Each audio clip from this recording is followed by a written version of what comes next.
الحمد للہ رب العالمین والصلاة والسلام علی سید الانبیاء والمرسلین وعلی آلہ الطیبین الطاہرین واصحابہ الراشدین المہدیین اما بعد فاعوذ باللہ من الشیطان الرجیم بسم اللہ الرحمن الرحیم اہدنا الصراط المستقیم صراط الذین انعمت علیہم غیر المغضوب علیہم ولا الضالین قال اللہ تبارک و تعالی فی مقام آخر قل کل یعمل علی شاکلتہ فربکم اعلم بمن هو اہدی سبیلا صدق اللہ مولانا العظیم ان اللہ وملائکتہ یصلون علی النبی یا ایہا الذین آمنوا صلوا علیہ وسلموا تسلیما الصلاۃ والسلام علیک یا رسول اللہ وعلی آلک واصحابک یا حبیب اللہ الصلاۃ والسلام علیک یا خطیب الانبیاء والمرسلین وعلی آلک واصحابک یا رحمۃ للعالمین۔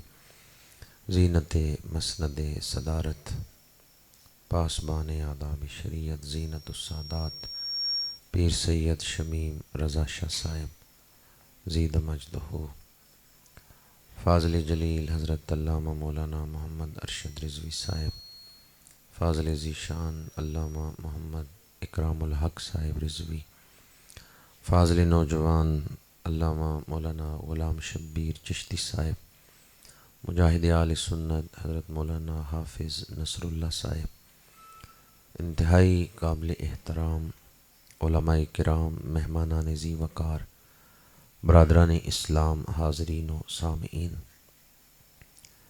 اس وقت ہم اپنی زندگی کا خوبصورت ترین وقت گزار رہے ہیں۔ بیٹھے تو جنڈالہ کی سرزمین پر ہیں، پر حاضری مدینہ منورہ میں لگوا رہے ہیں۔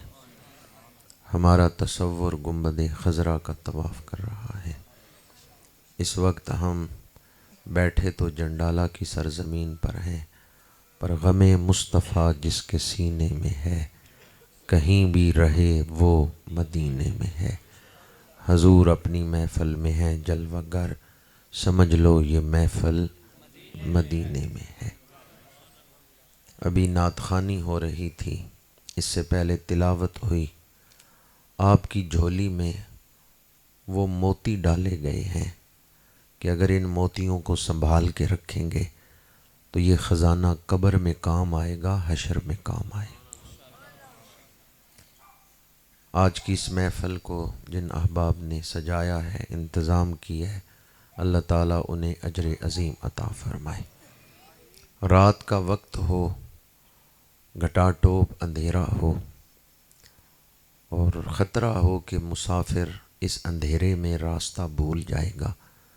راستے میں جگہ جگہ گڑھے بھی ہوں، اگر کوئی اس راستے میں چراغ جلا کے رکھ دے تاکہ راستہ روشن ہو جائے اور مسافر کو راستہ نظر آئے، وہ کسی گڑھے میں نہ گرے، تو جس نے چراغ جلایا ہے اس نے مسافر کے ساتھ نیکی کی ہے یا نہیں کی؟ چند لوگ ہی بولے ہیں، باقیوں کا کیا خیال ہے؟ مسافر گڑھے میں گر جائے تو پھر آپ کا دل خوش ہوگا، یا اندھیرے میں مسافر راستہ بھول جائے تو پھر آپ کا دل خوش ہوگا؟ ذرا اپنے آپ کو مسافر کی جگہ رکھ کے سوچیں کہ آپ سفر کر رہے ہوں، رات کا وقت ہو، راستہ تاریک ہو اور جگہ جگہ گڑھے ہوں، اگر کوئی اس راستے میں چراغ جلا دے تاکہ آپ گرنے سے بچ جائیں تو اس نے نیکی کی ہے یا نہیں کی؟ یہ محفل مسافران جنت کا راستہ روشن کر رہی ہے۔ آج کی یہ محفل آخرت کے مسافروں کا راستہ روشن کر رہی ہے کہ اس دنیا میں بڑی دلچسپیاں ہیں، بڑی رنگینیاں ہیں، کہیں خواہشات کے گڑھوں میں نہ گر جانا، کہیں اپنی منزل نہ کھوٹی کر بیٹھنا۔ یہ محفل جنت کا راستہ روشن کر رہی ہے کہ اگر عقائد اہل سنت پہ قائم رہو گے تو میں سو جاؤں یا مصطفیٰ کہتے کہتے کھلے آنکھ صلی. اگر اس عقیدے پہ قائم رہیں گے آنکھیں بند ہوں گی، دنیا سے سفر ہوگا تو قبر جنت کا باغ بن چکی ہوگی. کسی کو اپنی دکان کی کامیابی کی فکر ہے کہ میں کاروبار کو کیسے کامیاب کر سکتا ہوں، کسی کو ملازمت کی فکر ہے، کسی کو بچوں کی شادیوں کی فکر ہے، ہر کوئی کسی نہ کسی فکر میں رہتا ہے. پر آج کی اس محفل میں جو عنوان رکھا گیا ہے وہ عنوان آپ کے ایمان کی فکر ہے. جن دوستوں نے یہ عنوان منتخب کیا ہے انہوں نے آپ کے ایمان کی فکر کی ہے. ہمارا سب سے بڑا قیمتی خزانہ کون سا ہے ہمارے پاس؟ اگر کسی کے پاس کوئی سمجھتا ہے کہ ایمان سے فلاں چیز قیمتی ہے تو بتائے تو صحیح، ایمان سے کوئی چیز بھی قیمتی ہے؟ ہمارے پاس سب سے بڑی قیمتی دولت ایمان ہے. کچھ ڈاکو وہ ہوتے ہیں جو سامان لوٹتے ہیں، کچھ ڈاکو وہ ہیں جو ایمان لوٹتے ہیں. اور اس دور میں تو آپ ان ڈاکوؤں کو اپنی جیب میں لے کے چل رہے ہیں، موبائل کے اندر، سوشل میڈیا کے ذریعے. یہ علماء جہاں بھی بیٹھتے ہیں، آج کی محفل جن احباب نے منعقد کی انہیں بھی خراج تحسین، اور جن علماء نے یہ عنوان رکھا ان کو بھی خراج تحسین. یہ علماء جہاں بیٹھتے ہیں یہی سوچتے ہیں فتنے کون سے پیدا ہو رہے ہیں اور حضور کی بھولی بھالی امت کو ان فتنوں سے کس طرح بچایا جا سکتا ہے. جو ہمارے ایمان کی فکر کرتے ہیں وہ ہماری دعاؤں کے حقدار ہیں یا نہیں؟ وہ ہماری محبتوں کے حقدار ہیں یا نہیں؟ تو آج کی یہ محفل آپ کے ایمان کی فکر کرتے ہوئے منعقد کی گئی ہے، اور آج کی یہ محفل جنت کا راستہ روشن کر رہی ہے. اگر محض ایک روایتی محفل سمجھ کے نہیں بیٹھیں گے بلکہ عقائد کے تحفظ کے لیے اپنے دل میں ایک جذبہ لے کر اس محفل سے جائیں گے تو میں سمجھتا ہوں کہ اس محفل کا مقصد پورا ہو گیا. ورنہ زندگی تو گزر رہی ہے، اگر بے فکری میں لاؤبالی پن میں وقت گزر گیا تو پھر مرتے وقت آدمی ہاتھ ملے گا. لوئے لوئے پر لے کڑیے جے تد پانڈا پرنا، شام پئی بن شام محمد کر جاندی نے. دنیا میں بے شک آپ کاروبار کریں، دوستیاں نبھائیں، رشتہ داریاں نبھائیں، دنیا کمائیں، مصروف زندگی گزاریں، پر موت کا وقت یاد رکھیں. وہ لمحہ یاد رکھیں جب اس دنیا کو چھوڑنا ہے، آنکھیں بند کرنی ہے، اگلا سفر شروع کرنا ہے. ہمیشہ تو یہاں نہیں بیٹھے رہنا. چند دوستوں نے سر ہلا کے میری تصدیق کی ہے کہ تم ٹھیک کہہ رہے ہو. باقیوں کا کیا خیال ہے؟ پکا ارادہ تو نہیں کر لیا کہ میں نے یہاں ہی رہنا ہے؟ ویسے آپ ارادہ کر بھی لیں کہ میں نے رہنا ہے، وہ رہنے دے گا؟ جس کا ارادہ آپ کو یہاں لایا ہے، جس کے ارادے سے دنیا میں آئے ہیں، اسی رب کا ارادہ دنیا سے لے جائے گا. ارادہ الہی ہمیں عالم ارواح سے دنیا میں لایا ہے اور ارادہ الہی ہمیں دنیا سے برزخ میں لے جائے گا. لوئے لوئے پر لے کڑیے جے تد پانڈا پرنا. عقیدے کی اہمیت کیا ہے؟ آخرت کے حوالے سے عقیدے کی اہمیت کیا ہے؟ قرآن پاک میں جہاں بھی آخرت کی کامیابی بیان کی گئی ہے دو چیزیں تسلسل کے ساتھ بیان کی گئی ہیں، الا الذین آمنوا وعملوا الصالحات.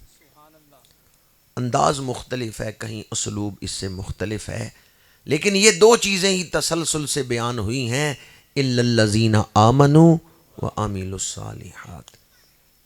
جو آدمی اس دنیا سے یہ دو چیزیں لے کے گیا، ایمان اور نیک اعمال، وہ آخرت میں بخشا گیا. ان دو میں بھی جو چیز بنیادی حیثیت رکھتی ہے وہ ایمان ہے. عمل کا درجہ بعد میں ہے. عمل کی کمی بیشی، بندہ گناہگار ہے اور بہت بڑا گناہگار ہے، بہت بڑا گناہگار ہے، لیکن دنیا سے ایمان لے کے گیا ہے، اس کی بخشش ہو جائے گی. چاہے اللہ تعالیٰ عذاب کے بغیر محض اپنے کرم سے بخش دے، حضور کی شفاعت سے بخش دے، یا پھر وہ بندہ دوزخ میں کچھ عرصہ رہے لیکن ایمان اس کو دوزخ میں رہنے نہیں دے گا، ایمان اس کو دوزخ سے نکال لے گا، بالآخر وہ بندہ جنت میں پہنچ جائے گا۔ لیکن اگر کوئی بندہ بے ایمان ہو کے مرا، پھر ایسی مصیبت ہے، پھر ایسا عذاب ہے جو کبھی ختم نہیں ہوگا۔ تو دو چیزیں جو آخرت میں کامیابی کے لیے بیان ہوئیں، ایمان اور نیک اعمال، ان میں بنیادی چیز کون سی ہے؟ ایمان۔ ایمان کسے کہتے ہیں؟ ایمان عقیدے کا ہی دوسرا نام ہے۔ بھئی چینی کو شوگر کہہ لیں، چینی کہہ لیں یا کھنڈ کہہ لیں، چیز تو ایک ہی ہے نا۔ بڑے صرفے سے ہی بول رہے ہیں جی، کہ دو چیزیں ہیں، یہ چینی وکھری ہے تو کھنڈ وکھری ہے۔ دکاندار کو جا کے کہتے ہیں 1 کلو چینی دے دو، 1 کلو کھنڈ دے دو، اس طرح کہتے ہیں؟ چینی بھی وہی ہے، کھنڈ بھی وہی۔ ایمان اور عقیدہ یہ ایک ہی چیز کے دو نام ہیں۔ عقیدے کی درستگی کا نام ہی ایمان ہے، عقیدے کی درستگی کا نام ہی ایمان ہے۔ کیا کبھی آپ نے اس بات کو اہمیت دی ہے کہ میرا عقیدہ اس طرح ہے جس طرح قرآن حکم دیتا ہے؟ کیا میرا عقیدہ اس طرح ہے جس طرح نجات کے لیے عقیدہ ہونا چاہیے، یا عقیدے کو اہمیت ہی نہیں دیتے؟ بعض لوگ ایسے ہیں جو عمل کو زیادہ اہمیت دیتے ہیں، عقیدے کو اہمیت نہیں دیتے۔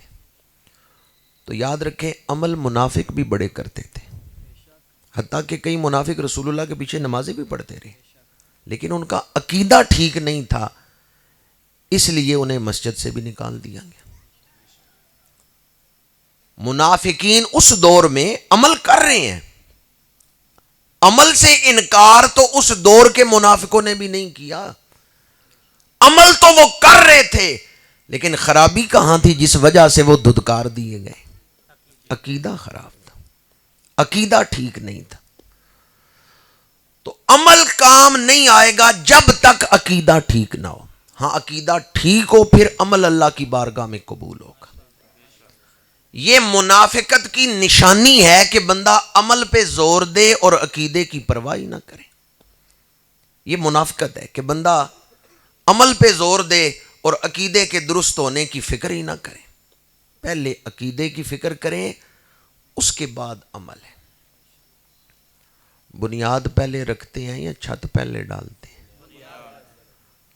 بنیاد کچی ہو، بنیاد ٹیڑھی میڑھی ہو، اور عمارت اوپر آپ چاہیں کہ 10 منزلہ عمارت بنا دیں یا خوبصورت عمارت بنا دیں، بنیاد ہی مضبوط نہیں ہے، عمارت قائم رہے گی؟ بنیاد ٹیڑھی ہے، عمارت سیدھی بن سکتی ہے؟ نہیں۔ اور یہ بات بھی یاد رہے، عمارت تو نظر آ رہی ہے، دیواریں نظر آتی ہیں، چھت نظر آتی ہے، لیکن بنیاد نظر نہیں آ رہی، وہ زمین میں ہے۔ بنیاد مضبوط ہے یا کچی ہے یہ تو نظر ہی نہیں آ رہے، بنیاد چھپی ہوئی ہے، دیواریں اور چھت نظر آ رہے ہیں، عقیدہ اندر ہے، نظر نہیں آ رہا۔ لیکن اگر عقیدہ اندر درست ہوگا تو پھر عمل درست ہوگا۔ میری نظر سے یا ماحول کی نظر سے آپ اپنا عقیدہ چھپا سکتے ہیں، پر جس کی بارگاہ میں عمل نے قبول ہونا ہے اس کی نظر سے تو عقیدہ نہیں نہ چھپا سکتے، وہ تو باطن کو بھی دیکھ رہا ہے۔ اور عقیدے کی فکر جو ہے، درستگی، اس کی فکر اس حوالے سے بھی ضروری ہے کہ آپ اگر زمین میں گندم کا بیج بوئیں تو فصل کون سی نکلے گی؟ گندم کی۔ جو کا بیج ڈالیں تو فصل کون سی نکلے گی؟ جو کی۔ جیسا بیج زمین میں ڈال کے آئیں گے ویسی ہی فصل نکلے گی۔ اسی طرح دل کی زمین میں جیسے عقیدے کا بیج ڈالیں گے، اعضاء و جوارے ویسا ہی عمل کریں گے۔ قل کل یعمل علی شاکلتہ، محبوب فرما دیجئے ہر شخص اپنے شاکلہ پر ہی عمل کرتا ہے۔ یہ شاکلہ کیا ہے؟ بعض نے کہا طبیعت، بعض مفسرین نے کہا اندر کا ماحول. مختلف اقوال ہیں شاکلہ کی تشریح میں. بعض مفسرین نے کہا بچے کو والدین کی طرف سے وراثت میں کچھ چیزیں ملتی ہیں، کچھ چیزیں ماحول سے ملتی ہیں. ماحول کا اثر اور وراثت کا اثر، ان دونوں کو ضرب دیں، جو حاصل ہوگا وہ ہے شاکلہ. بعض نے یہ تشریح کی. لیکن شاکلہ ایک سانچہ ہے جس میں عمل ڈھلتا ہے. یہ بھٹے پہ آپ نے دیکھا ہوگا ایک سانچہ ہوتا ہے جس میں مٹی ڈالتے ہیں تو اینٹ بنتی ہے.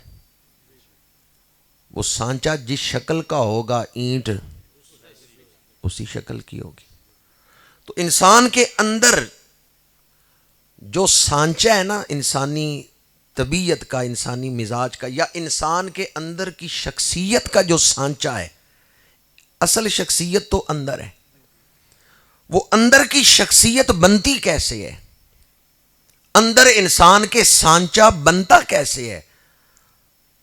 بعض نے کہا والدین کی طرف سے موروثی اور ماحول، لیکن بعض نے کہا کہ اس سانچے کو بنانے میں عقیدہ بنیادی حیثیت رکھتا ہے. عقیدہ آپ کے اندر جو ماحول بناتا ہے اسے ہی انسانی شخصیت کا سانچہ کہہ رہے ہیں. جیسا آپ کا عقیدہ بنے گا عمل اسی کے مطابق ہوگا. مثلا عقیدہ ہو کے کھڑے ہو کے درود پڑھنا شرک ہے تو بندہ کھڑے ہو کے درود پڑھے گا؟ نہیں پڑھے گا. عقیدہ اس کو عمل کی طرف لے کے آتا ہے. عقیدہ ہی جذبہ پیدا کرتا ہے، محرک ہوتا ہے عمل کے لیے. اب عقیدہ درست ہوگا تو پھر عمل درست ہوگا. لیکن اگر عقیدہ ہی درست نہیں تو عمل درست ہو سکتا ہے؟ نہیں. جس طرح میں نے بیج کی مثال دی، جو بوئیں گے وہی فصل نکلے گی. اپنے اندر جو سانچہ بنائیں گے عمل اسی میں ڈھل جائے گا. آج جس دور میں اور آپ زندگی گزار رہے ہیں، ہر شخص یہ دعویٰ کر رہا ہے کہ جی ہم حق پہ ہیں، ہم حق پہ ہیں.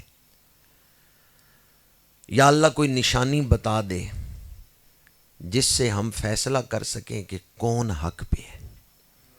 کیونکہ نشانی پتہ ہو تو کھرے کھوٹے کو پہچاننے میں آسانی ہو جاتی ہے. علامت پتہ ہو، عین ممکن ہے میرے سامنے کوئی آرٹیفیشل زیور لے آئے اور کہ یہ سونے کا زیور ہے تو میں اس کو سونے کا سمجھ لوں. لیکن سنیارے کے پاس لے جائیں تو سنیارا بھی پیتل کے زیور کو سونے کا سمجھ کے خرید لے گا؟ وہ تو علامتیں جانتا ہے، وہ تو فوراً فرق کر لے گا کہ یہ آرٹیفیشل ہے یا اصلی ہے. علامت پتہ ہو تو بندہ کھرے کھوٹے میں فرق کر لیتا ہے. اہدنا الصراط المستقیم. اللہ کریم نے دعا سکھائی.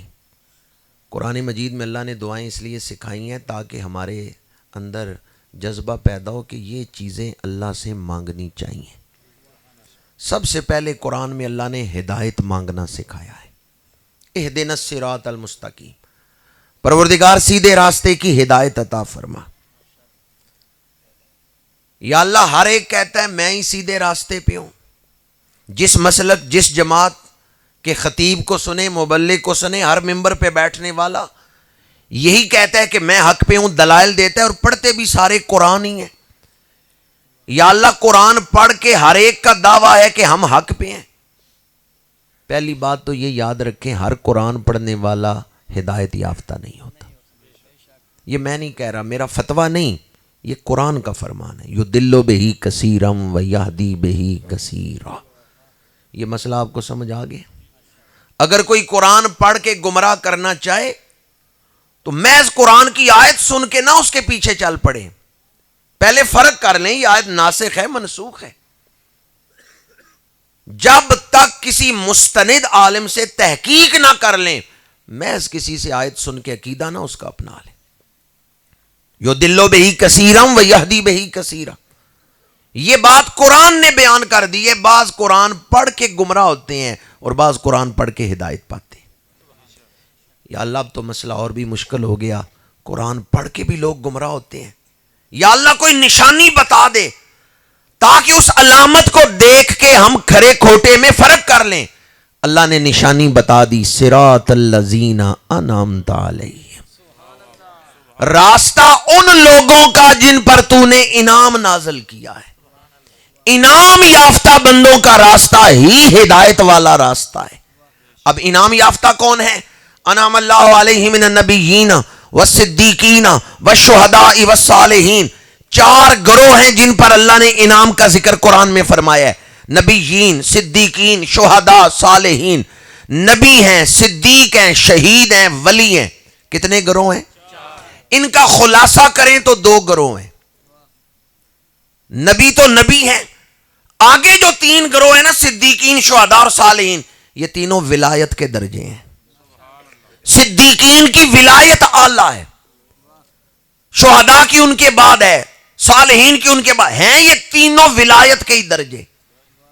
اب ان تینوں کو اگر ایک درجے میں بیان کریں، نبیین اللہ تعالیٰ نے جنہیں نبوت دے کے بھیجا، صدیقین، شہداء اور صالحین وہ جو ولایت رکھتے ہیں چاہے کسی درجے میں ہیں۔ اجمالاً ترجمہ کیا ہوا؟ صراط الذین انعمت علیہم، ہدایت وہ پائیں گے جو نبیوں اور ولیوں کے راستے پر چلیں گے۔ نبیوں اور جو قرآن پڑھ کے اہدنا الصراط المستقیم صراط الذین انعمت علیہم، اس کا پیغام آپ کے سامنے بیان کر رہا ہوں، معیار ہدایت بیان کر رہا ہوں، حق کی علامت اور نشانی آپ کے سامنے بیان کر رہا ہوں۔ جو قرآن پڑھ کے نبیوں اور ولیوں کے پیچھے چلتے ہیں وہ ہدایت پا گئے، اور جو قرآن پڑھ کے نبیوں اور ولیوں کے پیچھے پڑ جاتے ہیں وہ گمراہ ہو گئے۔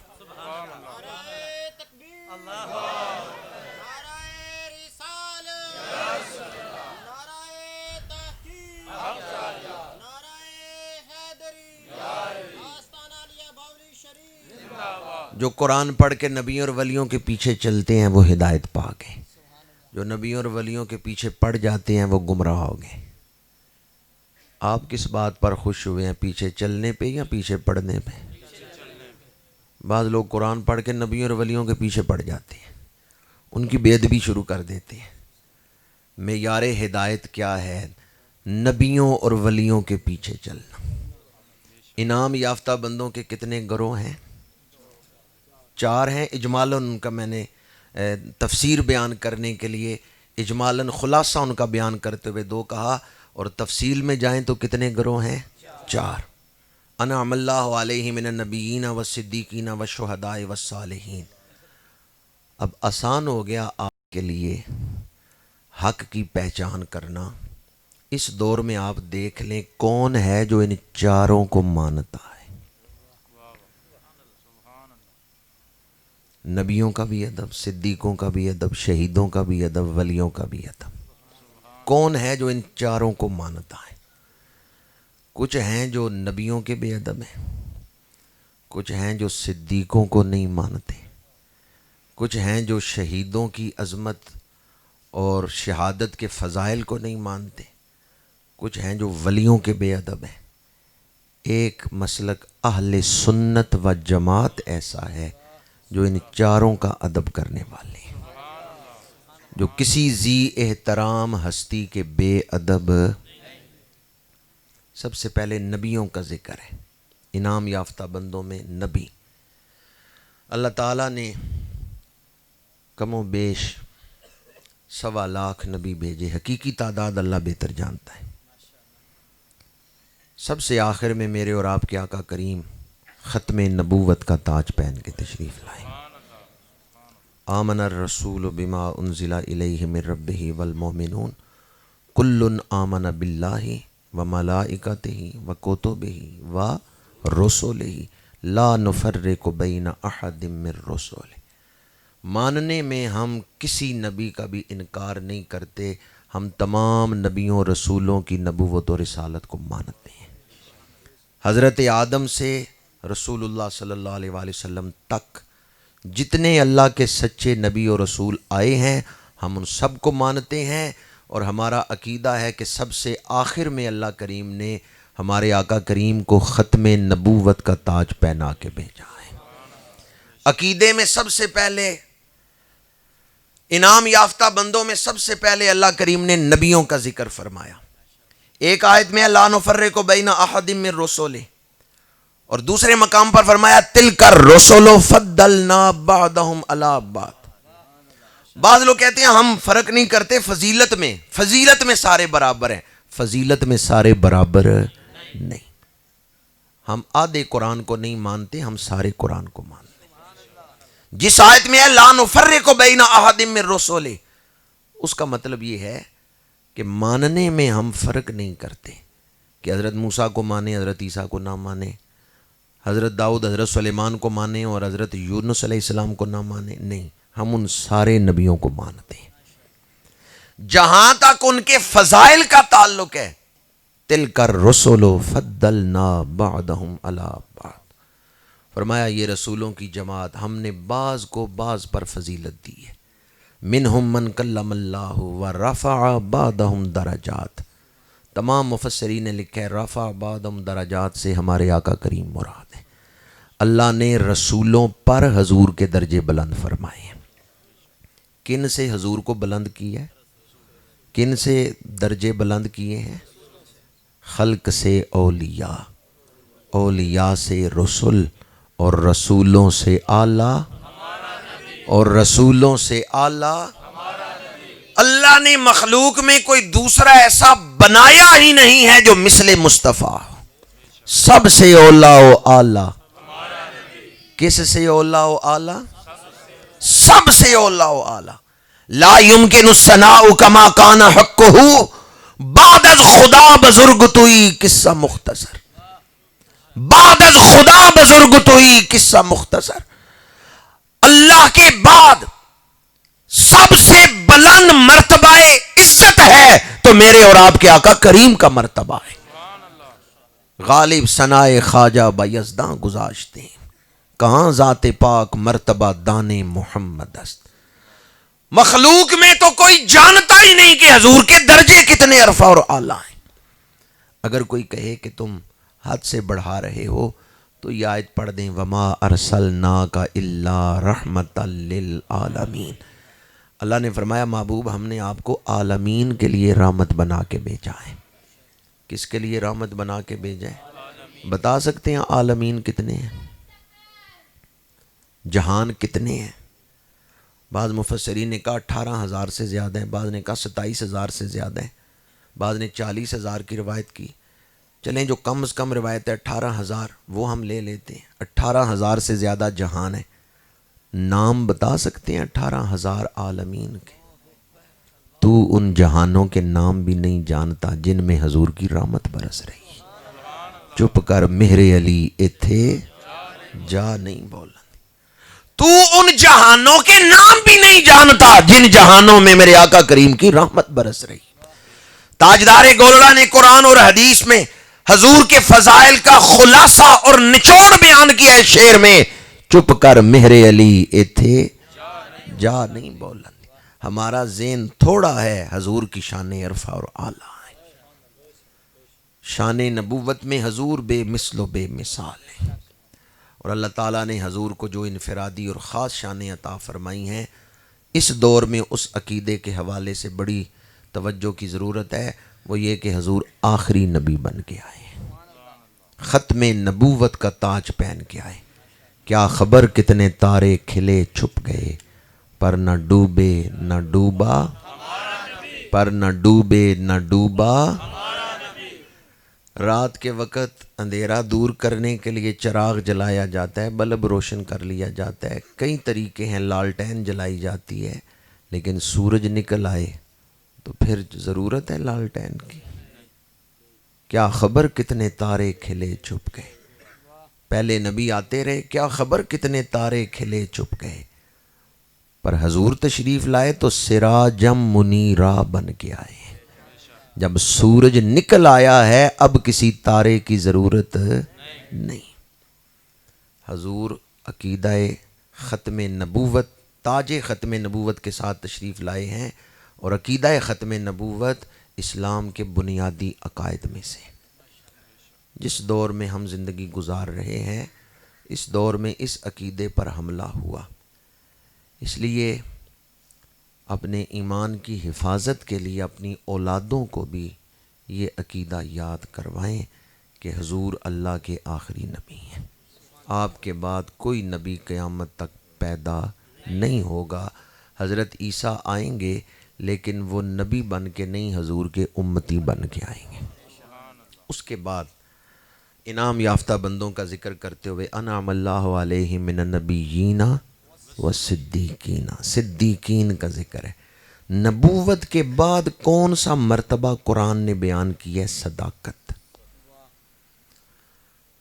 میرے آقا کریم 3 صحابہ کے ساتھ احد پہاڑ پہ تشریف لے گئے ہیں، پہاڑ خوشی سے جھومنے لگا ہے، قدم کن کے چوم رہا ہے۔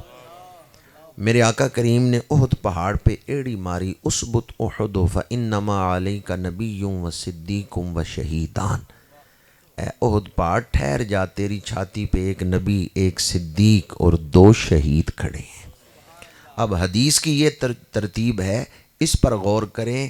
اسبت احد فانما علیک نبی و صدیق و شہیدان، جو ترتیب قرآن میں ہے نبیین و صدیقین، وہی ترتیب حدیث میں ہے فانما علیک نبی و صدیق و شہیدان۔ تو نبی کے بعد کس کا درجہ ہے؟ بڑی مشہور آیت ہے، غار ثور میں صدیق اکبر حضور کی معیت میں ہے، اللہ کریم نے فرمایا ثانی اثنین اذ ہما فی الغار، 2 میں سے دوسرا، جب دونوں غار میں ہیں۔ ثانی اثنین، 2 میں سے، اس کا کیا مطلب ہے 2 میں سے دوسرا؟ جب آپ گنتی گنتے ہیں 1 2 3 4 تو 1 کے بعد کیا آتا ہے؟ ہمیشہ 1 کے بعد 2 ہی آتا ہے کہ درمیان میں کبھی کوئی اور انسا بھی آ جاتا ہے؟ جب بھی آپ گنتی گنیں گے 1 کے بعد ہمیشہ 2 ہی آتا ہے۔ تو جیسے 1 کے بعد ہمیشہ 2 آتا ہے، ثانی اثنین کا مطلب ہے اسی طرح نبی کے بعد ہمیشہ صدیق آتا ہے۔ ثانی اثنین یہ ٹائٹل ہے شان صدیق اکبر کا، یہ عنوان ہے شان صدیق اکبر کا۔ اللہ کریم نے جو تاج حضرت صدیق اکبر کو عطا فرمایا ثانی اثنین، 2 میں سے دوسرا، جیسے 1 کے بعد ہمیشہ 2 آتا ہے، اس طرح نبی کے بعد ہمیشہ صدیق آتا ہے۔ فتنوں کے اس دور میں وہ آدمی بڑا خوش نصیب ہے جو اپنا عقیدہ بچا کے لے گیا۔ اس دور میں آپ کے عقیدے پہ حملہ ہو رہا ہے۔ 4 محرم کو اسلام آباد میں ایک بدبخت نے سیدنا صدیق اکبر رضی اللہ تعالیٰ عنہ کی بے ادبی کرتے ہوئے آپ کی طرف تکفیر کی نسبت کی، آپ کی بے ادبی کی۔ مجھے بعض لوگ دوست کہتے ہیں سیدنا صدیق اکبر یا صحابہ کرام کی شان بیان کریں تاکہ عقیدہ بچے۔ میں کہتا ہوں میری کیا اوقات ہے میں ان ہستیوں کی شان بیان کروں جنہیں اللہ نے قرآن میں ایمان کا ماڈل قرار دیا ہے۔ دوبارہ آپ کو یاد دلا رہا ہوں، ایمان اور عقیدہ ایک ہی چیز کے 2 نام ہیں۔ صحابہ وہ عظیم المرتبت ہستیاں ہیں جن کے عقیدے کو قرآن نے نمونہ قرار دیا ہے، ماڈل قرار دیا ہے۔ فَإِنْ آمَنُوا بِمِثْلِ مَا آمَنْتُمْ بِهِ فَقَدْ اهْتَدَوْا، جس کا عقیدہ صحابہ کے عقیدے کی طرح ہوگا وہ شخص ہدایت پائے گا۔ فَإِنْ آمَنُوا بِمِثْلِ مَا آمَنْتُمْ بِهِ، اے صحابہ اگر وہ لوگ تمہاری طرح ایمان لائیں فَقَدْ اهْتَدَوْا، پھر وہ ہدایت پائیں گے۔ اور سورہ بقرہ کے شروع میں وَإِذَا قِيلَ لَهُمْ آمِنُوا كَمَا آمَنَ النَّاسِ، مفسرین کہتے ہیں ناس سے مراد صحابہ کرام۔ آخر کوئی بات تو ہے کہ ان کے عقیدے کو اللہ نے ایمان کے لیے ماڈل قرار دی ہے۔ جب تک صحابہ کے عقیدے کی طرح عقیدہ نہیں ہوگا بندہ ہدایت نہیں پا سکتا۔ آج اس دور میں تاریخ کی کتابوں کے حوالے دے کر نا کتنی روایتیں ایسی ہیں جو بالکل جھوٹی ہیں، کوئی حقیقت کے ساتھ ان کا تعلق نہیں۔ جھوٹی روایتیں تاریخ کی کتابوں سے بیان کر کے لوگ صحابہ کی بے ادبی کر رہے ہیں۔ صحابہ تاریخ کی کتابوں میں نہ ڈھونڈیں کہ صحابہ کون ہیں، قرآن سے پوچھیں کہ صحابہ کون ہیں۔ صحابہ قرآنی شخصیات ہیں۔ میری کیا حیثیت میں ان کی شان بیان کروں جن کے گھوڑوں کے قدموں سے لگنے والی مٹی کا ذکر اللہ قرآن میں کرتا ہے۔ والعادیات دبحن فالموریات قدحن فالمغیرات صبحن فاثرن بہ نقعا. نقعا کسے کہتے ہیں؟ گرد و غبار. یہ گرد و غبار کس کے قدموں سے اٹھ رہا ہے؟ صحابہ کے قدموں سے نہیں. صحابہ جن سواریوں پہ بیٹھے ہیں ان گھوڑوں کے قدموں سے جو مٹی اٹھتی ہے اللہ اس کا ذکر قرآن میں کر رہا ہے. سواری کے قدموں سے اٹھنے والی گرد کا ذکر قرآن میں ہے. سواری اتنی شان والی ہے تو سوار کی شان کتنی ہوگی؟ صحابہ کی شان قرآن سے پوچھیں، پیشہ ور وائزوں سے نہ پوچھیں. اور میں ہاتھ جوڑ کے آپ کے سامنے عرض کروں گا، اس دور میں دین بیان کرنا پیشہ بن چکا ہے. لوگ فیس طے کر کے آتے ہیں دین بیان کرنے کے لیے. 4 محرم کو جس نے سیدنا صدیق اکبر کی بے ادبی کی اس نے 35 لاکھ روپیہ لینا تھا 10 دن پڑھنے کا. تو جب دین بیان کرنا پیشہ بن گیا، جو بندہ پیسے لے کے آتا ہے دین سنانے کے لیے اس کو کوئی غرض نہیں آپ جنت میں جائیں یا دوزخ میں جائیں. اس کا مقصد ہے اپنی تقریر کامیاب کرنا، جلسہ کامیاب کرنا، تاکہ میں نے جو فیس لی ہے وہ پوری ہو. جو لوگ کمرشل وائز بن گئے ہیں، دین کو انہوں نے پیشہ بنا لیا ہے، دین کو ذریعہ بنایا ہے دنیا کمانے کا، دین کو ذریعہ بنایا ہے دنیا کمانے کا. ان کو کوئی غرض نہیں آپ لوگ جنت میں جائیں یا دوزخ میں جائیں، یہ ان کا مسئلہ ہی نہیں ہے.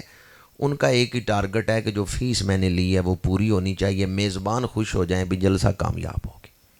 انہوں نے اپنی تقریر کامیاب کروانی خدا کے لیے. جس بندے کے دل میں آخرت کی فکر نہیں نا اس سے دین نہ سیکھے. میرے آقا کریم نے فرمایا فَإِنَّ هَذَا الْعِلْمَ دِينٌ فَانْظُرُوا أَمَّنْ تَأْخُذُونَ دِينَكُمْ. جس سے دین سیکھ رہے ہو پہلے یہ دیکھو وہ دین سکھا بھی سکتا ہے یا نہیں. جسے اپنی آخرت کی فکر نہیں وہ آپ کی آخرت کی فکر کیا کرے گا؟ دین سکھانا یہ تو ہے آخرت کی فکر. تو جسے اپنی آخرت کی فکر نہیں، جو دین بیچ رہا ہے اسے آپ کی آخرت کی فکر کیا ہوگی؟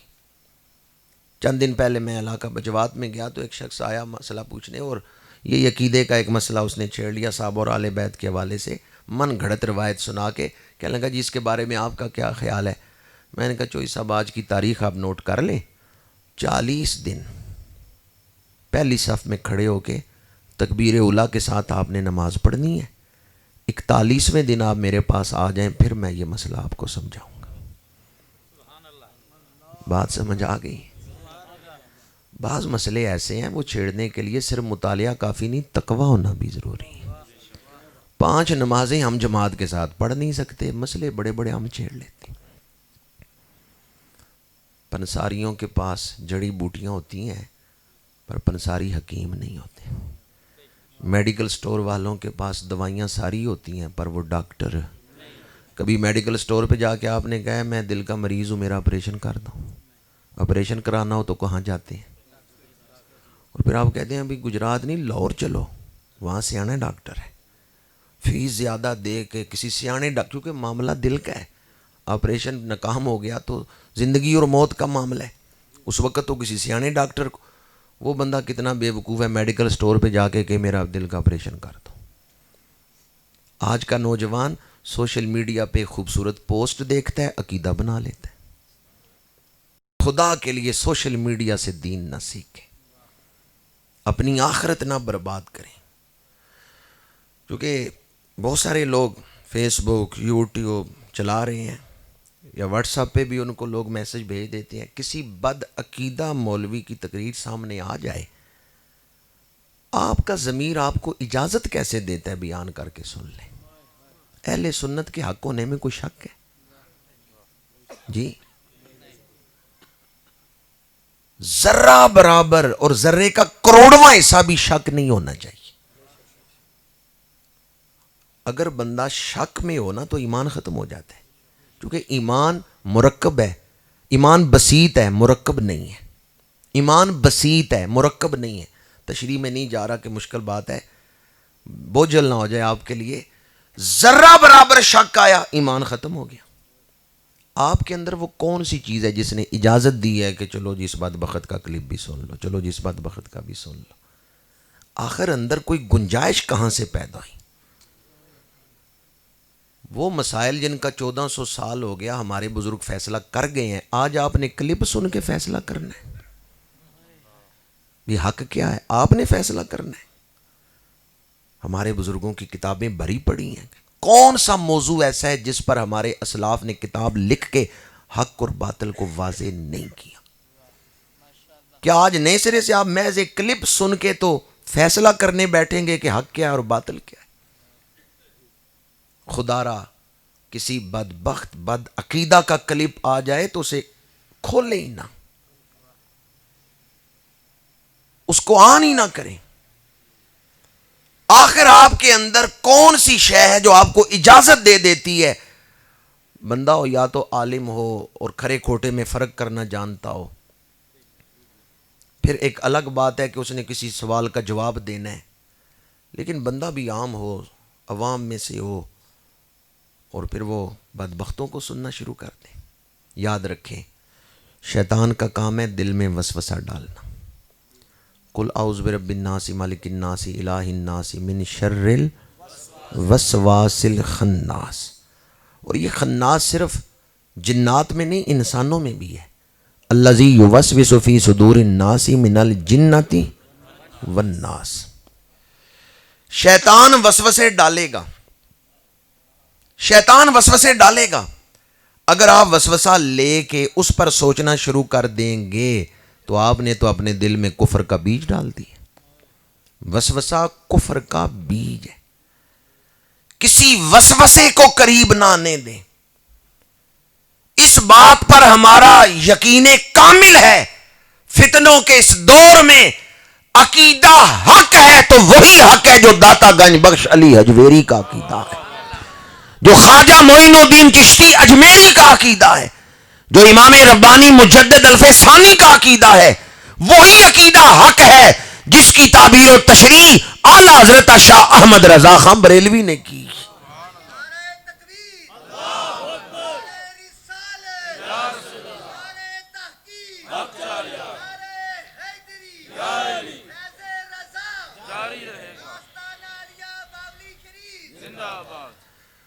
اپنا عقیدہ بیان کرنے کے لیے پرانے بزرگ ان کی کتابوں کو دیکھیں، ان کے حوالے سے۔ آج کل بعض لوگ اس دور کے علماء کو سن کے نا تو نئے سرے سے عقیدے کی تشریح یا عقیدے کو ہے جو اپنا رہے ہیں نئے سرے سے۔ اس دور کے علماء کو بھی آپ سن کے یہ نہ کہ میرا فلاں والا عقیدہ، نہیں، آپ کے میرا عقیدہ ہی داتا گنج بخش والا ہے، میرا عقیدہ ہی خواجہ معین الدین چشتی اجمیری والا ہے، میرا عقیدہ ہی مجدد الفسانی والا ہے۔ اس دور کے کسی عالم کی تشریح اس عقیدے کے مطابق ہوگی، میں اپنا لوں گا، لیکن بندہ کسی مسلک کا ہو جب وہ ان کی مخالفت کر رہا ہے مجھے قبول نہیں۔ یہ میں اس لیے کہہ رہا ہوں، بعض لوگ اپنے آپ کو اہل سنت کہہ کے تو عقیدہ اہل سنت کے خلاف بیان کر رہے ہیں۔ ہمارا عقیدہ وہ ہے جو حضرت داتا گنج بخش علی حجویری کا عقیدہ ہے، ہمارا عقیدہ وہ ہے جو خواجہ معین الدین چشتی اجمیری کا عقیدہ ہے۔ صراط الذین انعمت علیہم، انعام یافتہ بندوں کے پیچھے چلنے سے ہی ہدایت پہ رہیں گے، تب ہی عقیدہ وسوسہ قریب نہ آنے دیں۔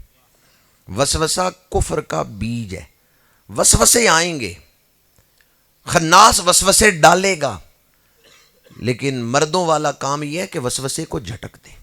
میری سمجھ ہی کتنی ہے کہ میں نئے سرے سے سوچنے بیٹھ جاؤں؟ میں آنکھیں بند کر کے کہتا ہوں عقیدہ قرآن اور حدیث کی روشنی میں وہی ٹھیک ہے جو داتا گنج بخش علی حجویری بیان کر گئے ہیں۔ میں ان اولیاء کے نقش قدم پر چلنے والا ہوں۔ بعض لوگ وسوسے میں پڑ جاتے ہیں، فلاں تاریخ کی کتاب میں ہے، فلاں صحابی نے اس طرح کیا، فلاں صحابی نے اس طرح کیا۔ وہ تاریخ کے واقعات میں الجھا کے نا تو دل میں وسوسے پیدا کر دیتے ہیں۔ صحابہ کرام کے بارے میں بھی قطعاً ذرہ برابر کوئی وسوسہ دل میں نہ آنے دیں۔ کلم وعد اللہ الحسنی، اللہ نے تمام صحابہ کے ساتھ جنت کا وعدہ فرما لیا ہے۔ ہر صحابی نبی، میری عزت میری ذاتی عزت ہے، اسلام کے ساتھ نہیں جڑی ہوئی۔ اگر آپ میری توہین کریں تو اسلام کی توہین نہیں ہوگی، آپ کی کوئی توہین کر دے تو اسلام کی توہین ہو جائے گی؟ نہیں۔ پر صحابہ وہ ہیں جن کی عزت اسلام کی عزت کے ساتھ جڑی ہوئی ہے. صحابہ کی عزت اسلام کی عزت کے ساتھ جڑی ہوئی ہے. امام ربانی سیدنا مجدد الفسانی رحمت اللہ تعالی علیہ نے مکتوبہ شریفہ میں لکھا ہے کہ اگر کوئی صحابہ کو دیانتدار نہ مانے قرآن اور حدیث پہ ایمان ختم ہو جاتا ہے. جتنی حدیثیں ہیں ہم تک کن کے ذریعے پہنچی؟ صحابہ کے ذریعے پہنچی. تو جب صحابہ پر ایمان نہیں رہے گا. قرآن پاک اللہ کے رسول پہ نازل ہوا ہے، حضور نے صحابہ کو عطا کی ہے، ترتیب بتا دی ہے، لیکن ایک کتابی شکل میں کس نے جمع کیا ہے؟ صحابہ نے جمع کی ہے. سیدنا صدیق اکبر کے دور میں جمع ہوا ہے. آپ نے کسی پہ کیس کیا، مقدمہ کیا عدالت میں، مدعی ہیں، جج نے کہا گواہ لے کے آؤ، آپ گواہ لے کے گئے. مدعا علیہ کا جو وکیل تھا اس نے کہا جی یہ گواہ جھوٹے ہیں. اب عدالت میں مدعی کے گواہ جھوٹے ثابت ہوں تو مدعی کیس جیت جائے گا. صحابہ گواہ ہیں معجزات مصطفیٰ کے، صحابہ گواہ ہیں رسالت مصطفیٰ کے، صحابہ گواہ ہیں عظمت اسلام کے. وہ لوگ جو براہ راست اسلام کے خلاف نہیں بول سکتے، یا مجھے اجازت دیں یہ کہنے کی، وہ لوگ جو اسلام کو گالی نہیں دے سکتے وہ صحابہ کو گالی دیتے. اصل میں وہ گالی اسلام کو دے رہے ہیں. رسول اللہ کو چھوڑ کر کوئی خدا تک نہیں پہنچ سکتا اور صحابہ کو چھوڑ کے کوئی مصطفیٰ تک نہیں پہنچ سکتا. خدا تک پہنچنے کے لیے مصطفیٰ کریم کا وسیلہ ضروری ہے اور حضور تک پہنچنے کے لیے صحابہ کا وسیلہ ضروری ہے.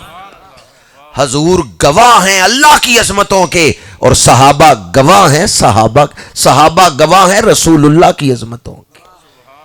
گواہ کو جھوٹا بنا دیا جائے تو بندہ کیس ہار جاتا ہے. صحابہ اسلام کی عظمت کے گواہ ہیں. صحابہ کی عزت اسلام کی عزت. ذرہ برابر شک کسی صحابی کے بارے میں نہ آنے پائے. صحابہ وہ خوش نصیب ہیں جنہوں نے براہ راست حضور سے فیض لی ہے. حضور آئے ہیں پاک کرنے. کس کو پاک کیا؟ جی چند لوگ ہی بولے ہیں. اس پر تو ایمان ہے نا کہ حضور پاک کرنے آئے ہیں. لقد من اللہ علی المؤمنین اذ بعث فیہم رسولا من انفسہم یتلو علیہم آیاتہ ویزکیہم. حضور پاک کرنے آئے. کس کو پاک کیے؟ صحابہ کو. کلمہ پڑھانے آئے. کس کو کلمہ پڑھایا؟ وہ کیسی خوش نصیب آنکھیں ہیں حضور کا کلمہ پڑھتے ہوئے کلمے والے کا دیدار بھی کر رہی ہیں، جنہیں خود کلمے والے نے کلمہ پڑھایا ہے. حضور نماز پڑھا رہے ہیں، پیچھے مقتدی کون ہے؟ حضور اعلان فرماتے ہیں کہ اسلام پر مال خرچ کرو. مال کون خرچ کرنے والے؟ اچھا جس نے 35 لاکھ لینا تھا نا 10 دنوں کا، وہ اس ہستی پہ اعتراض کر رہے جنہوں نے گھر سوئی بھی نہیں رہنے دی، سب کچھ اسلام پہ لٹا دی ہے. تو اپنی اوقات دیکھ، ان کا مقام دیکھ. نالی میں پھرنے والا کیڑا کیا جانے جبریل کن بلندیوں پہ رہتا ہے. پیشہ ور وائز کیا جانے جو خون حسین بیچ کے پیسے لے رہے. اتنے پیسے تو کربلا میں تلوار چلانے والے بدبخت یزیدیوں قاتلوں نے نہیں لیے تھے جتنے پیسے یہ لے رہے ہیں. جنہوں نے کربلا میں تلوار چلائی نا آل رسول پہ، اتنی دنیا تو انہوں نے نہیں کمائی جتنی یہ خون حسین بیچنے والے کما رہے. تو دین بیان کر کے غلط عقیدے بیان کر کے دنیا کما رہا ہے. ابو بکر اس ہستی کا نام ہے جنہوں نے تن کا لباس بھی دین پہ وار دیا ہے. ٹاٹ کا بوریا لپیٹ کے حضور کی بارگاہ میں حاضر ہو گئے. گھر میں سوئی بھی نہیں رہنے دی، دیواروں پہ ہاتھ پھیرا ہے، گھر میں کوئی سوئی بھی نہیں رہنے دی. پروانے کو چراغ تو بلبل کو پھول، بس صدیق کے لیے ہے خدا کا رسول. بس صدیق کے لیے ہے خدا کا رسول. علامہ اقبال نے لفظ بس کے اندر بڑا رس بھر دیا ہے. بس حضور مل گئے، بس اور کیا چاہیے. بس یہ کس کا عقیدہ ہے؟ حضرت صدیق اکبر کا. یہ یار غار کا عقیدہ ہے، یہ ان کا مشرب ہے. حضور مل گئے بس. شاید اسی کا نام ہے توہین جستجو، منزل کی ہو تلاش تیرے نقش پا کے بعد. پروانے کو چراغ تو بلبل کو پھول، بس صدیق کے لیے ہے خدا کا رسول، جن کی زندگی کا محور حضور ہے، جن کی امنگوں کا محور حضور ہے، جن کی آنکھوں کی پیاس چہرہ مصطفیٰ ہے، جن کی ایک ہی خواہش ہے کہ حضور خوش رہیں، حضور راضی رہیں، جو وطن چھوڑ رہے ہیں حضور کو خوش کرنے کے لیے، مال لٹا رہے ہیں حضور کو خوش کرنے کے لیے، جن کی ساری زندگی کا ایک ایک لمحہ حضور کی رضا کے لیے گزر رہا ہے، آج کا پیشہ ور وائز کیا جانے ان ہستیوں کی عظمت اور شان کیا ہے۔ حضرت صدیق اکبر اور دیگر صحابہ کرام، انہوں نے تو دین پر مال لٹایا ہے، وہ ہمارے محسن ہیں، انسانیت کے سب سے بڑے محسن ہمارے آقا کریم صلی اللہ علیہ وسلم۔ آپ نے اسلام پہنچایا، قرآن پہنچایا۔ حضور کے بعد ہمارے محسن کون ہیں؟ صحابہ کرام، جن کی کوششوں سے دین پھیلا ہے۔ عراق کس نے فتح کی ہے؟ ایران کس نے فتح کی ہے؟ بعض لوگ نے اس غلط فہمی میں ہے کہ ایران والے لوگ اہل بیت سے بڑی محبت کرتے ہیں۔ ابھی یہ 28 صفر کو سیدنا امام حسن مجتبیٰ کا یوم شہادت ہے، اس پر بھی وہ دن منا رہے ہیں۔ کوئی نہیں، آپ دیکھیں گے کہ وہ دن منائیں گے۔ ایران والے اس لیے اہل بیت کا نام لیتے ہیں چونکہ امام علی مقام سرکار سید الشہداء امام حسین رضی اللہ تعالی عنہ کی جو زوجہ محترمہ ہیں بی بی شہر بانو، ان کا تعلق ایران سے تھا۔ تو آگے جتنی حسینی سادات کی نسل چلی ہے ان کی ماں تو حضرت بی بی شہر بانو رضی اللہ تعالی عنہ ہے۔ تو ایران والے کہتے ہیں کہ ہم نانکے ہیں، وہ اس وجہ سے آل رسول کا نام لے رہے ہیں کہ بی بی شہر بانو ایران کی ہیں۔ وہ آل رسول ہونے کی وجہ سے نہیں محبت کر رہے کہ حضرت خاتون جنت کی وجہ سے محبت کر رہے ہیں۔ ہاں، لوگوں کو وہ دھوکہ دیتے ہیں کہ بی بی خاتون جنت سیدہ کائنات مخدومہ کائنات رضی اللہ تعالیٰ عنہ کی وجہ سے محبت کر رہے ہیں، لیکن ان کی کتابیں پڑھ کے دیکھیں یا ان کے ہاں بیٹھ کے دیکھیں تو پتہ چلتا ہے کہ وہ بی بی شہر بانو کی وجہ سے، کہ بی بی شہر بانو رضی اللہ تعالیٰ عنہ ایران سے آئی تھیں۔ تو ایران والے کہتے ہیں کہ جی ہمارا خون شامل ہے حسینی سیدوں میں، تو اس لیے وہ نام لے رہے ہیں۔ اگر اہل بیت سے سچی محبت کرتے ہیں تو اہل سنت و جماعت کرتے ہیں۔ یہ جس نے سیدنا صدیق اکبر کی بے ادبی کی ہے، یہ اہل بیت سے محبت کرتا ہے؟ یہ مسئلہ یاد رکھیں، اہل بیت اور صحابہ کی محبت دو محبتیں نہیں، یہ ایک محبت ہے۔ اہل بیت اور صحابہ کی محبت دو محبتیں ہیں یا ایک محبت ہے؟ کیا مطلب ہے میری اس بات کا؟ اس کا مطلب یہ ہے کہ جو اہل بیت سے محبت کرتا ہے وہ صحابہ سے محبت کرتا ہے۔ یہ نہیں ہو سکتا کوئی اہل بیت سے محبت کرے اور صحابہ سے نہ کرے۔ اسی طرح اگر کوئی صحابہ سے محبت کرتا ہے تو وہ اہل بیت سے محبت کرتا ہے۔ یہ ہو ہی نہیں سکتا کوئی بندہ صحابہ سے سچی محبت کرے اور اہل بیت کا بے ادب ہو۔ آج بعض لوگ ایسے ہیں اہل بیت کے بے ادب ہیں، بعض ایسے ہیں صحابہ کے بے ادب ہیں۔ آپ لوگ اپنی قسمت پہ ناز کریں، جو اولیاء کے خادم ہیں، ولیوں کو ماننے والے ہیں۔ ہم کسی بھی ہستی کے بے ادب، ہم صحابہ کے بھی غلام ہیں، اہل بیت کے بھی غلام ہیں۔ بعض صحابہ کے بے ادب ہیں، بعض اہل بیت کے بے ادب ہیں۔ اہل سنت و جماعت صحابہ اور اہل بیت دونوں کے غلام ہیں۔ اہل بیت کا ذکر سن کے دل میں گھٹن پیدا ہو، بندہ خارجی ہے۔ صحابہ کا ذکر سنتے ہوئے دل میں گھٹن پیدا ہو، دل خوش نہ ہو، وہ بندہ رافضی ہے۔ اہل بیت اور صحابہ دونوں کا ذکر سن کے دل خوش ہو، بندہ اہل سنت و جماعت میں سے ہے۔ جس نے سیدنا صدیق اکبر کی بے ادبی کی ہے، کیا سمجھتے ہیں آپ کہ وہ اہل بیت کو مانتا ہے یا مولا علی شیر خدا کو مانتا ہے؟ اگر وہ حضرت علی شیر خدا کو مانتا یا ان سے محبت کرتا تو کبھی صدیق اکبر رضی اللہ تعالیٰ عنہ کی بے ادبی نہ کرتا، کیونکہ حضرت علی شیر خدا نے 2.25 سال نمازیں پڑھی ہیں حضرت صدیق اکبر کے پیچھے۔ مولا علی نے 2.25 سال حضرت صدیق اکبر کے پیچھے نمازیں پڑھی ہیں۔ میں مولا علی شیر خدا کے دروازے کے کتے کے قدم کی خاک کے برابر نہیں ہوں۔ مولا علی شیر خدا کے دروازے کا جو کتا ہے اس کے قدموں کی خاک مجھ سے افضل ہے، پر میں جب نماز پڑھنے لگوں نا تو میں دیکھ لیتا ہوں کہ امام نماز پڑھا بھی سکتا ہے یا نہیں، اس میں امامت کی شرائط ہیں یا نہیں۔ میں ہر بندے کے پیچھے نہیں نماز کے لیے کھڑا ہو جاتا، مجھے فکر ہے اپنی نماز کی.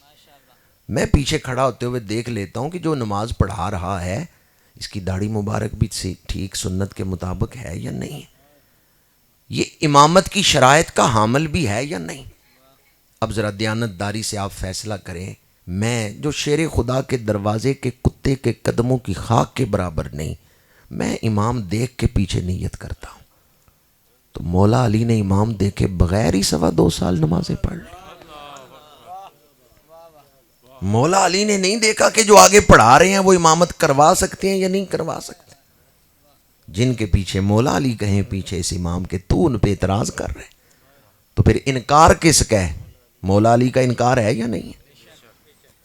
25 سال مولا علی نے صحابہ کے پیچھے نمازیں پڑھی. کتنا عرصہ؟ 2.25 سال حضرت صدیق اکبر کے پیچھے، 10.5 سال حضرت فاروق اعظم کے پیچھے، 12 سال حضرت عثمان غنی کے پیچھے. کتنا عرصہ ہو گیا؟ ان کی ایک رہ جائے نا، مولا علی شیر خدا کی ایک نماز رہ جائے، ڈوبا ہوا سورج لٹایا جاتا ہے. 25 سال کی نمازیں تیرے حساب میں نہیں آتی، تیری نظر میں ہی نہیں ہے. ان کی تو ایک رہ جائے ڈوبا ہوا سورج لٹایا جاتا ہے. 25 سال کی نمازیں ہوئی ہیں یا نہیں ہوئی؟ جو یہ کہ مولا علی نے 25 سال نمازیں ضائع کی ہیں، بے ادب ہے مولا علی کا یا نہیں؟ یا اپنی کتابوں سے ثابت کر دو، اپنی کتابوں سے ہی، کہ مولا علی مسجد میں پڑھ کے پھر گھر جا کے دہراتے تھے. یہ کسی کی کتاب میں نہیں کہ مولا علی مسجد میں بھی پڑھتے تھے پھر گھر جا کے دہراتے بھی تھے، یہ کسی کتاب میں نہیں. تو 25 سال کی نمازیں ہوئی ہیں یا نہیں ہوئی؟ اگر کوئی کہے نہیں ہوئی تو وہ بے ادبی کر رہے ہیں مولا علی شیر خدا کی، کہ آپ نے اپنی 25 سال کی نمازیں ضائع کی ہیں. اور جب آپ کہیں گے کہ نمازیں ہوئی ہیں تو جن کے پیچھے مولا علی نمازیں پڑھ رہے ہیں تو ان کی بے ادبی کر رہے ہیں. وہ کتنے بڑے امام ہیں جن کے پیچھے شیر خدا کے ہیں، پیچھے اس امام کے. صحابہ اور آل بیت کی محبتیں 2 محبتیں ہیں یا ایک ہی محبت ہے؟ ایک ہی محبت ہے. جو اہل بیت سے سچی محبت کرتے ہیں وہ صحابہ سے محبت کرتے ہیں، جو صحابہ سے محبت کرتے ہیں وہ اہل بیت سے محبت کرتے ہیں. ہمارے ہاں آج کل ایسے موضوعات کی طرف ہمارے تبلیغی محافل چلی گئیں، بزرگوں کے ہاں یہ بات نہیں تھی. سلسلہ چشتیہ کا مرکز کون سا ہے پاکستان میں؟ سیال شریف تو بہت بعد میں آیا ہے نا. سلسلہ چشتیہ کا جو مرکز ہے وہ پاک پتن ہے. سیال شریف والے مرید ہیں توسا شریف والوں کے، توسا شریف والے مہار شریف والوں کے، مہار شریف والے دلی میں حضرت خواجہ فخر الدین دہلوی رحمۃ اللہ علیہ کے. وہ سلسلہ در سلسلہ مرید ہیں حضرت خواجہ نظام الدین اولیاء محبوب الہی کے. محبوب الہی مرید ہیں حضرت بابا فرید پاک پتن. تو پھر پاکستان میں سلسلہ چشتیہ کی مرکزی درگاہ کون سی ہے؟ پاک پتن.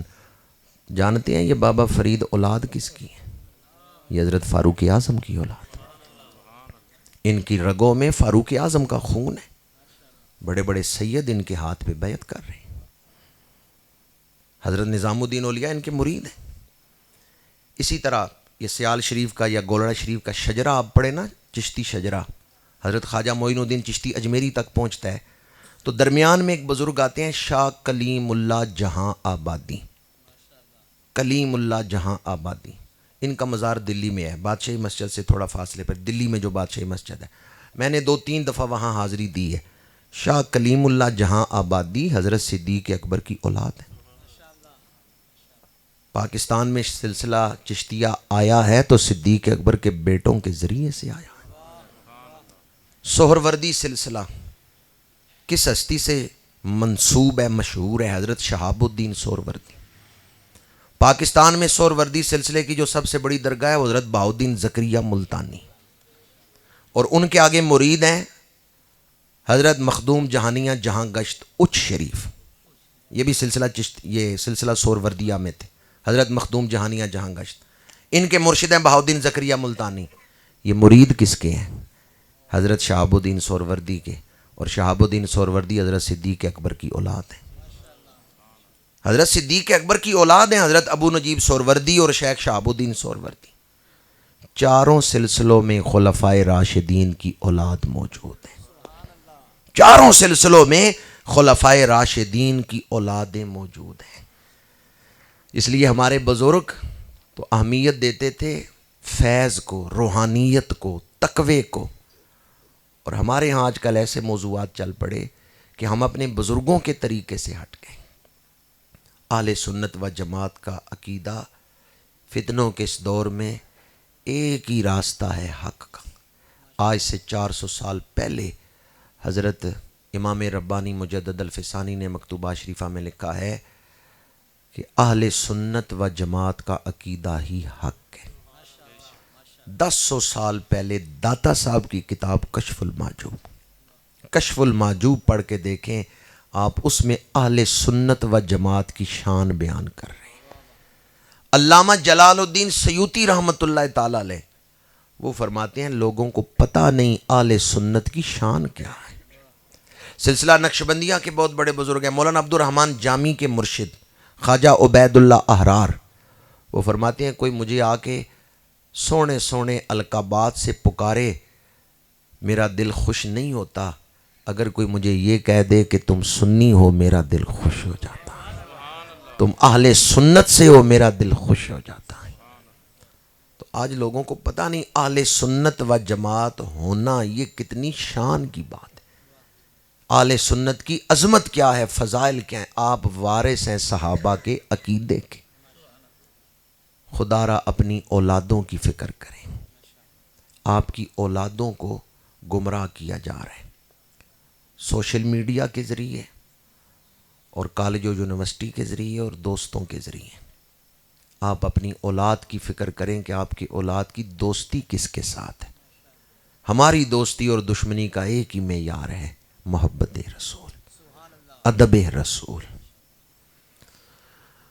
حدیث پاک ہے، میرے آقا کریم صلی اللہ علیہ وآلہ وسلم نے ارشاد فرمایا، حضرت ابو ہریرہ رضی اللہ تعالیٰ عنہ اس کے راوی ہیں، آدمی اپنے دوست کے دین پر ہوتا ہے، یعنی اگر دوستی بد عقیدہ سے ہے تو کچھ عرصے بعد آپ کے دل پر بھی بد عقیدگی کا رنگ چڑھ جائے گا۔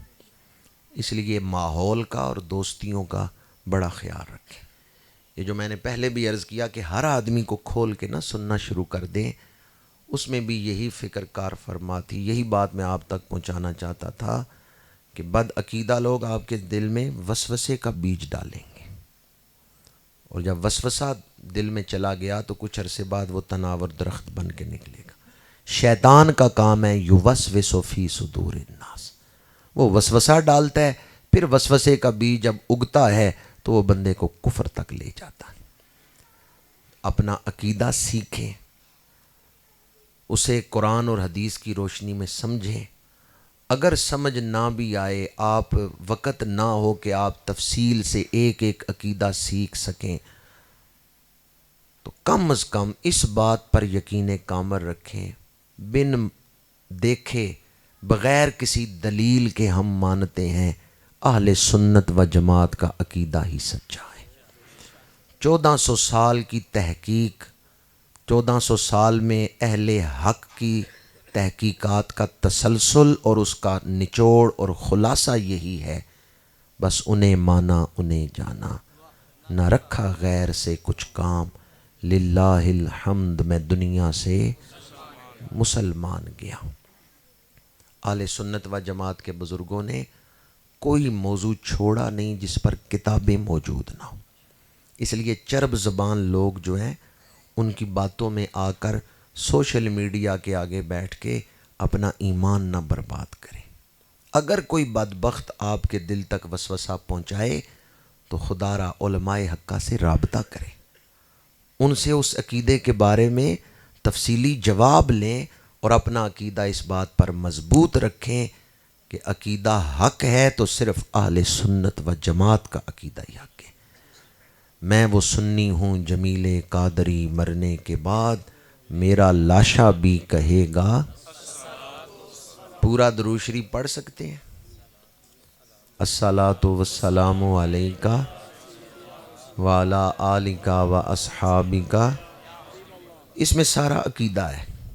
الصلاۃ والسلام علیک، یہ یا رسول اللہ کی بات آ گئی، حاضر و ناظر کی بات آ گئی، علم کی بات آ گئی، اور آگے والا آلک و اصحابک، آل اور اصحاب، وعلی آلک و اصحابک یا حبیب اللہ۔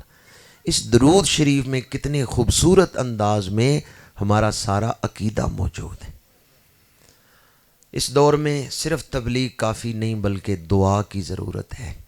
میں آپ کی خدمت میں عرض کروں گا درود شریف پڑھتے رہیں تو درود شریف کے ذریعے ہی عقیدہ محفوظ رہے گا، کیونکہ جب آپ کا درود شریف حضور کی بارگاہ میں پہنچے گا حضور خوش ہو کے نگاہ فرمائیں گے، جس طرف اٹھ گئی دم میں دم آ گیا اس نگاہ عنایت پہ۔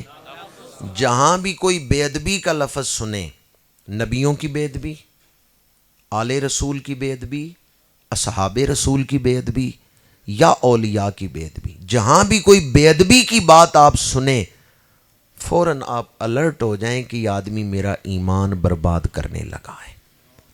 آپ اس کو کبھی اپنا دوست نہ بنائیں، نہ دوست سمجھیں جو بے ادب ہو۔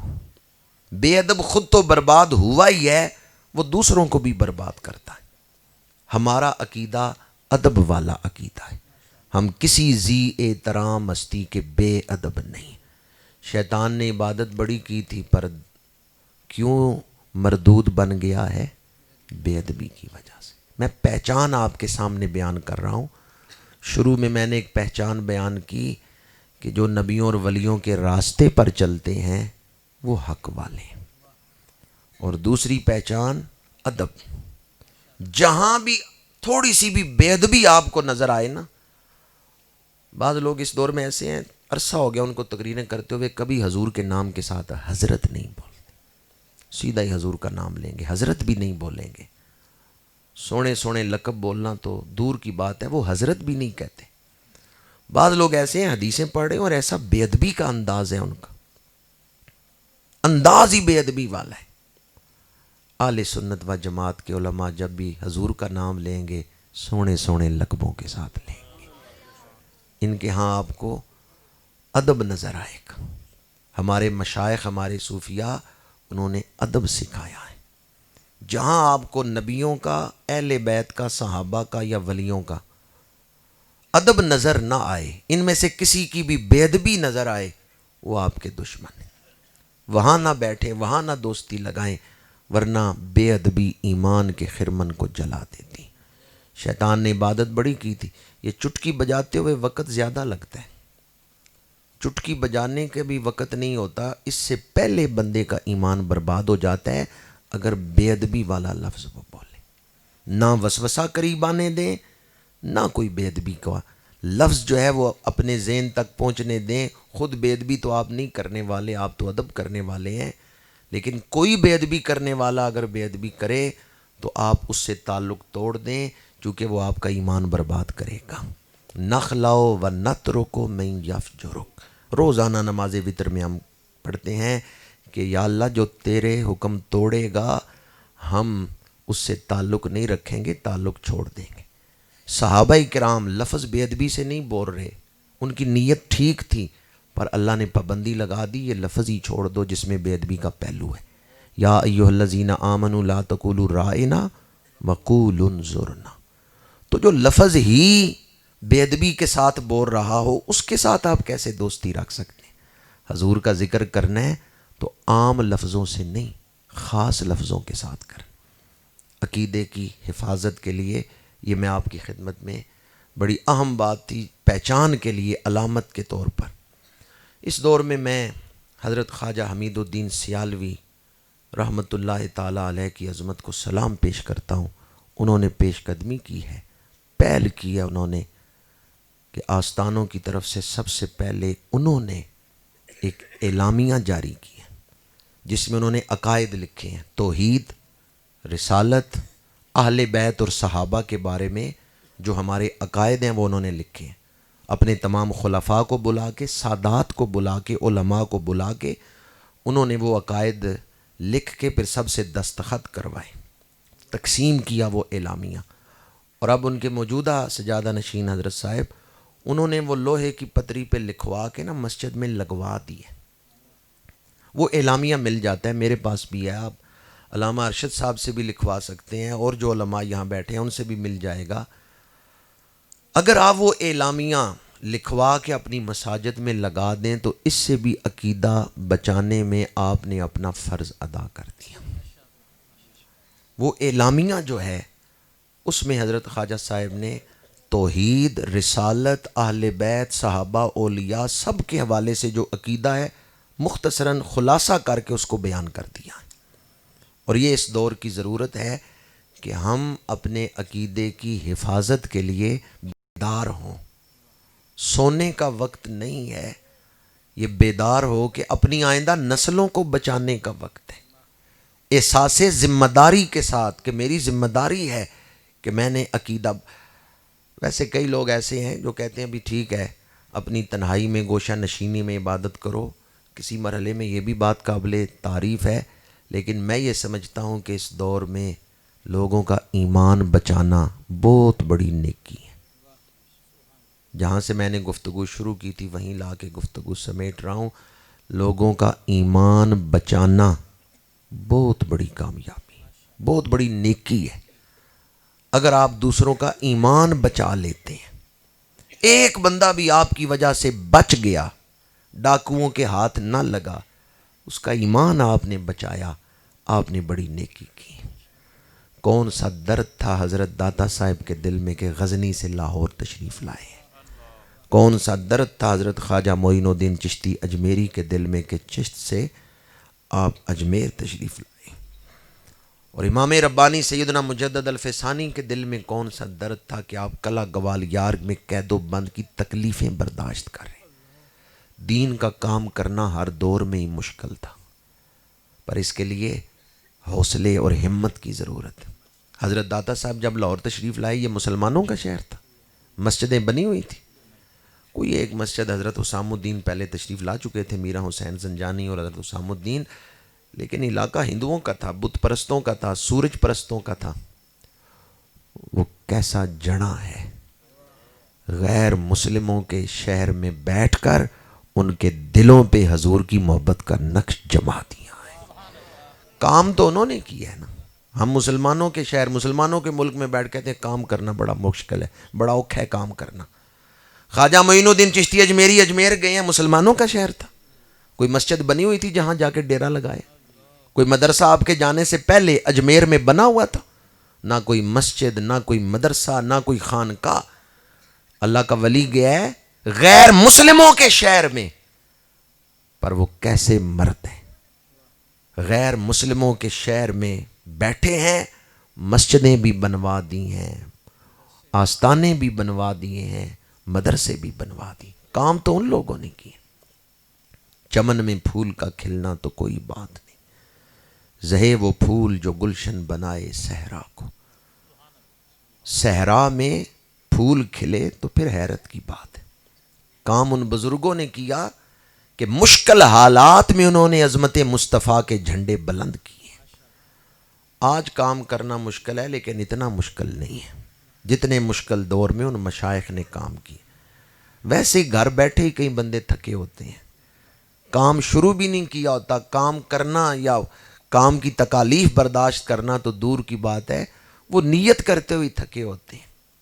تو آپ کے ذمے ایک فرض ہے اپنی اولادوں کا ایمان بچانا، کم از کم اپنے گھروں کی فکر کریں، اپنی اولادوں کی فکر کریں۔ اگر آپ اپنی اولاد کو درود شریف پڑھنا سکھا گئے، اولاد درود پڑھے گی، حضور کی محفل میں آپ کا نام لیا جائے گا، فلاں کا بیٹا درود پڑھ رہا ہے۔ اللہ تعالی ہمیں احساس ذمہ داری عطا فرمائے۔ اگر فکر آخرت ہو تو یہ ساری چیزیں پیدا ہو سکتی ہیں۔ صدا نہیں یہاں بیٹھے رہنا، اس دنیا کو آخر چھوڑنا ہے۔ حضرت داتا صاحب یا دیگر بزرگ جن کا نام میں لیتا رہا ہوں، وہ ایسی پیاری زندگیاں گزار کے گئے ہیں کہ ان کی کوششوں سے آج بھی ہم مستفید ہو رہے ہیں۔ ان کا احسان ہے ہماری گردنوں پہ، ان کے راستے پہ اللہ تعالی ہمیں چلنے کی توفیق عطا فرمائے۔ ایک حدیث پاک سنا کے گفتگو کو سمیٹ رہا ہوں۔ اگر آپ کے سامنے صحابہ کرام، اہل بیت اعظام یا اولیاء کرام میں سے کسی کی بے ادبی کی جائے اور آپ اس وقت ان کی شان بیان کریں اور بے ادبی کرنے والے کا منہ بند کر دیں، اسے روک دیں، تو ملے گا کیا؟ حدیث پاک ہے من حما مؤمنا من منافقن اراہ قال بعث اللہ ملکا یحمی لحمہ یوم القیامت من النار۔ کسی مومن کی توہین کی گئی، عزت خراب کی گئی، وہاں بیٹھے ہوئے مسلمان بھائی نے کہا کہ جس مومن کی تو توہین کر رہا ہے وہ ایسا نہیں ہے، بلکہ وہ تو اچھے کردار کا مالک ہے۔ عزت بچائی تو میرے آقا کریم فرماتے ہیں قیامت کے دن یہ عزت بچانے والا جب پل صراط پہ چڑھے گا، اللہ اس کو اکیلا نہیں رہنے دے گا، اس کے ساتھ فرشتے بھیجے گا۔ وہ فرشتے اس کو دوزخ میں گرنے سے بچائیں گے، پل صراط پہ ثابت قدم رکھیں گے، اور جب یہ پل صراط پار کر کے جنت کے دروازے پر پہنچ جائے گا، ان فرشتوں سے پوچھے گا تم نے میری بڑی مدد کی ہے، مجھے پل صراط پہ گرنے نہیں دیا، قائم رکھا ہے، کیوں میری مدد کی ہے؟ وہ فرشتے کہیں گے دنیا میں تو نے ایک مسلمان کی عزت بچائی تھی، اللہ نے تجھے دوزخ میں گرنے سے بچا لیا ہے۔ جو ایک مسلمان کی عزت بچائے اسے تو اتنا اجر ملے، ایک عام مسلمان کی عزت بچائے تو جو صحابہ کی عزت کا پہرا دے، جو اہل بیت کی عزت کا پہرا دے، جو اولیاء کرام اللہ کے مقرب بندوں کی عزت کا پہرا دے۔ آئیں آج یہ عزم لے کے اٹھیں کہ ہم عقائد اہل سنت کے تحفظ کے لیے اپنا کردار ادا کریں گے۔ عقائد اہل سنت کا تحفظ اسلام کا تحفظ ہے، ایمان کا تحفظ ہے۔ ڈاکو اور چور نئے نئے انداز میں ایمان لوٹ رہے ہیں، کم از کم اتنا ارادہ اگر کریں آپ تو اسلام کے خادموں میں نام لکھ دیا جائے گا کہ خود بھی ہم اپنے عقیدے کی حفاظت کریں گے، اپنی اولادوں کے عقیدے کی بھی حفاظت کریں گے، اور ایمان کے ڈاکوؤں سے اپنی اولادوں کو بچائیں گے۔ کی محمد سے وفا تو نے تو ہم تیرے ہیں، یہ جہاں چیز ہے کیا لوح و قلم تیرے ہیں، وما علینا الا البلاغ المبین۔